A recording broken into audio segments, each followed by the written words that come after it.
Hi everyone, my name is Hui Wenchang. Today I will talk about the film Felicia Chocolate and the main character Diego.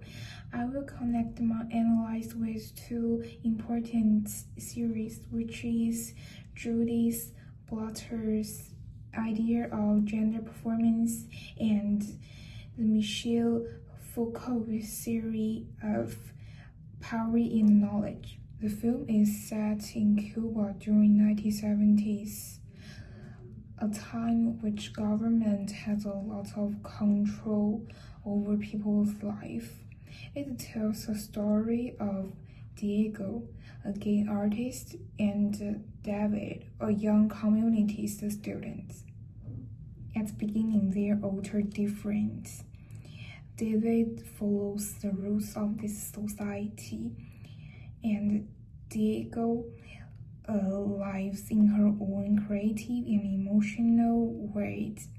As the story goes on, they build a deep friendship and start to see a life in new ways. First, let's look at Judith Butler's gender performance theory. Judy says the gender is not something we're born with. It is something we do, we prefer every day through our actions, words, and appearance. In the film, Diego performs his gender in the way that challenged Cuban society. During that time, men were expected to be strong, quiet, and loyal to the revolution. But Diego is artistic, emotional, and gentle. He talks about love, beauty, and freedom. He wears colorful clothes and decorates his home with art and books that the government considered dangerous. By being himself, Diego breaks the idea of what a real man should look like. According to Butler, this kind of performance shows that gender is not fixed. It is something we can change it. Diego behavior also helps others like David see the identity is more complex than what society tells us. Now, let's connect this with Foucault's power and knowledge theory. Foucault believes the power is not just about control or punishment. It is also can determine the knowledge spread or not. Like government or institution can decide what knowledge is accepted, what is rejected.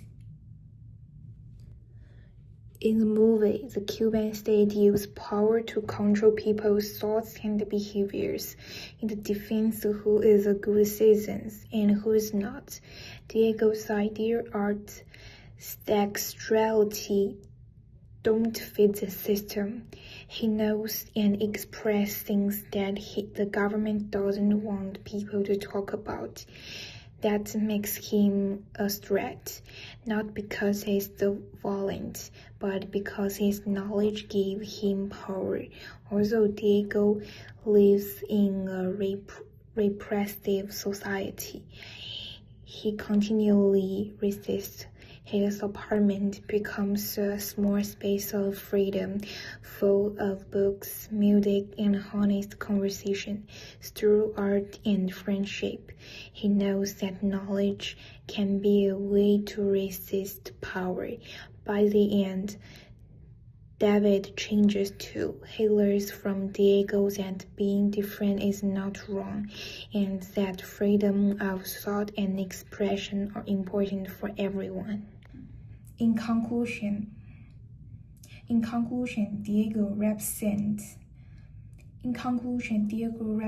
both the idea of gender performance and power and knowledge. His courage and individually remind us being true to yourself can be a powerful act of resistance. Thank you.